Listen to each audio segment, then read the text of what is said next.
20 de agosto de 2024 se está cumpliendo un nuevo aniversario del escape de cloro de Solva y Indupa. Siempre lo tenemos presente en nuestra agenda y en este caso queríamos rememorarlo a partir de un trabajo que tiene algunos cuantos años, pero que parte también de lo que es el análisis y la reconstrucción de todo lo que movilizaron aquellos escapes, el posterior también de Profértil en la comunidad de Ingeniero White en un contexto de neoliberalismo y globalización que fue el que permitió también la ampliación del polo petroquímico del puerto y su transnacionalización.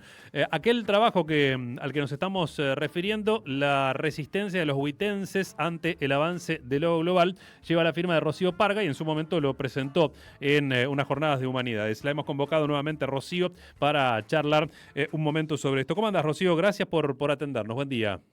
¿Qué tal? Muy buenos días. Muchísimas gracias por invitarme. Gracias por la oportunidad también de recordar estos sucesos para la comunidad de Ingeniero White y también para Bahía Blanca y la zona. ¿Por qué te interesaste en aquel entonces en estudiar lo que había pasado en aquella época, hacía unos 5 o 6 años, ¿no?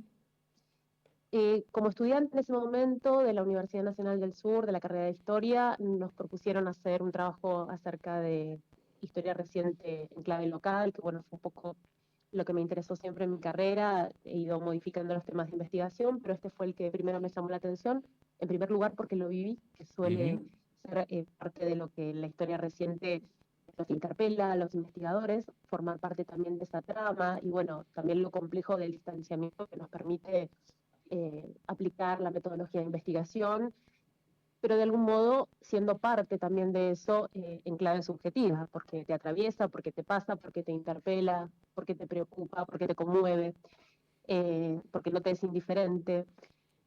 Así que en el momento en el que nos proponen abordar alguna temática de historia reciente local, estaba todavía muy fresco, muy reciente, el impacto que había provocado los escapes que mencionabas recién, Ujú. especialmente el de cloro, que bueno, tiene un componente hasta diría con el distanciamiento hasta cinematográfico, ¿no? Porque Ujú. las imágenes que se ven realmente son contundentes, lo que ocurre que permite que la población no sea víctima de esa situación tan terrible es un evento fortuito, climático excepcional en Bahía Blanca, con lo cual, bueno, llamó mi atención.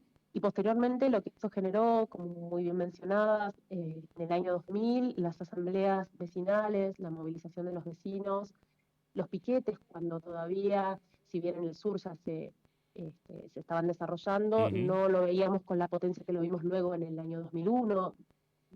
Realmente tuvo muchos elementos que como investigadora me llamaban la atención. Ujú. Recordemos, Rocío, esto que vos decís del evento fortuito, que en definitiva termina Ujú. salvando, vaya a saber qué realmente consecuencias pudo haber tenido esa nube acercándose a la población, que era un poco lo que se empezó a ver la mañana del 20 de agosto, y que luego Sí, estamos hablando de que esa nube se empieza a ir hacia el este-sudeste, vos lo sí. marcás en el trabajo, una dirección del viento que en nuestra ciudad se hace presente 7 días de cada 100 para ver ahí realmente lo azaroso que fue esa posibilidad de que no hubiese mayores consecuencias y luego lo del escape de amoníaco de la empresa de Profértil. Es Ujú. interesante lo del contexto que vos le das porque también lo ubicás en la previa, unos meses antes de lo que luego iba a ser el estallido del 2001 con esa experiencia asamblearia que también iba a repercutir en otros puntos del país, ¿no? Sí, sin duda eso fue una de las cuestiones que llamó la atención, en principio por la movilización vecinal ante un hecho de tamaña magnitud que, bueno, no habilitó en ese momento ningún sistema de alerta ni de alarma, Ujú. que la población vio con claridad, perpleja, lo que se estaba avecinando y que, bueno, como decíamos recién, de manera fortuita y climatológica generó otro destino para eso. Y que, bueno, tomó en propias manos y con un sistema muy horizontal, muy del llano, ¿no? Congregarse en asambleas espontáneas, en donde los propios vecinos eran quienes gestaban estos espacios, donde se tomó la calle, las rutas que daban acceso a lo que se conoce como el complejo del polo petroquímico, Ujú. y que bueno, luego estas movilizaciones y lo que las asambleas de alguna manera definían, llevó a tener algunos indicios de por dónde comenzar a gestar algún tipo de control por parte del Estado, porque evidentemente los que existían eran deficientes o no lograban los cometidos necesarios. Así que bueno, luego surge la conocida llamada Ley Tunesi en su momento, y los organismos de control.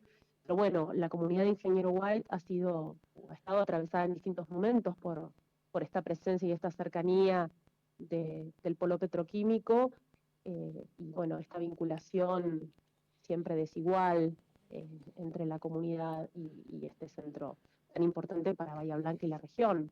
Ayer te mencionaba en una charla previa que luego este trabajo lo continuó mi colega Pablo Becher y Emilce Heredia Chávez. Yo participé también de ese trabajo de la Universidad Nacional del Sur, de uno de los cuadernos del sudeste bonaerense que se titula La tercera fundación de Bahía Blanca, claro. y que habla también de el impacto del neoliberalismo en todo lo que es el sector del polo petroquímico, y no olvidemos también el puerto, bueno, las privatizaciones y todo lo que eso impactó en la comunidad y en las fuentes de trabajo. Planteás, historizando justamente todo ese proceso que también es muy actual, digamos, cuando miramos hacia Ingeniero White, hacia el puerto y las industrias, y hacia los que nos prometen también como alternativa de desarrollo de la ciudad, esta idea de la ficción orientadora del progreso, ¿no? Que sigue siendo hoy aplicada, no sé cuán efectiva, digamos, pero esa duda que también estaba ahí de que algo siempre podía pasar, que se cristaliza, que se concretiza a partir de estos eventos. Claro, exactamente. Y bueno, en este trabajo que te comentaba, que es Emilce, la coordinadora de ese cuaderno, se complejiza un poco esa idea y esa ficción rectora de progreso que en Bahía Blanca impactó mucho en la década del 80, me estoy refiriendo a 1870 y posterior, digo, en la presencia del ferrocarril, en el puerto, y que luego se resignifica en esta tercera fundación, y que siempre está de algún modo latente esta idea de qué es el progreso, qué significa, para quiénes, y a quién deja por fuera o a quién impacta de manera negativa y tan concreta como es lo que sucedió en el año 2000. Porque parte de ese resultado de la asamblea tiene que ver también con el componente identitario de una comunidad que fue perdiendo parte de sus actividades características a propósito de este desarrollo, ¿o no? Exactamente, nosotros bueno, en este trabajo en particular trabajé también con historia oral, es decir, con entrevistas de quienes habían sido protagonistas de aquellas asambleas, y notaba que la referencia identitaria era un factor común, es decir, presentarse como huitenses, como vecinos, como personas que vivían y trabajaban, y que sus familias se remontaban a situaciones anteriores a la presencia de las industrias, de las empresas, de las compañías, depende cómo las queramos mirar. Y bueno, cómo ese vínculo que sentían desigual los había despojado de sus espacios de recreación, de sus espacios de trabajo, de sus espacios de encuentro. Los museos que también tenemos en Ingeniero White, tanto el Museo del Puerto como el Museo Ferro White, hablan también de eso, ¿no? De esa ausencia de los espacios, o que había antes ahí, e invitan a la comunidad a repensar, bueno, cómo era Ingeniero White en otro momento, sin tener tampoco una visión idealizada de que nos quedemos en un tiempo pasado que fue mejor. Hay, por supuesto, muchas modalidades que tienen que ver con la coexistencia con centros productivos, bueno, pero esto tiene una serie de pautas que hay que cumplir y controlar. Rocío, me gustaría que nos cuentes un poquito más respecto de las asambleas, pero antes te propongo escuchar este minutito de un registro del Canal 9 de una interpelación que hacían vecinos y vecinas de Ingeniero White al entonces intendente Jaime Linares y algunos funcionarios de su gobierno. Y hay muchos chicos que acá están sin respirar. Tengo mi historia clínica y tengo que andar cortando un cable de la luz para poder respirar. ¿Y a mí quién me lo paga eso? Yo no quiero plata, quiero que cierren esas porquerías que están tirando porquería. Mi hermanito no puede respirar tampoco. Lo que yo le digo al pueblo de White, de una vez por todas pongamos las pelotas, macho. Tenemos que ser un pueblo movilizado, porque estamos al borde. No vamos a volver a tener la suerte que tuvimos, que Dios nos puso en la mano encima. Es simple lo que nosotros proponemos. Nosotros queremos una respuesta hoy mismo, que se cierren todas las plantas y no mañana cortamos la luz. Había allí distintas líneas de pararse, ¿no? Frente a esto que había ocurrido, más allá del objetivo común del reclamo, bueno, ante la incertidumbre y los riesgos que representaban estos eventos. Claro. En esa asamblea lo que escuchamos también es muy visceral y tiene que ver con un peligro inminente, con una realidad muy concreta, que la prensa, y también está en el trabajo parte de ello, reflejaba de distinto modo, pero realmente se interpelaba de una manera muy fuerte porque lo que había sucedido tenía este riesgo de vida tan concreto.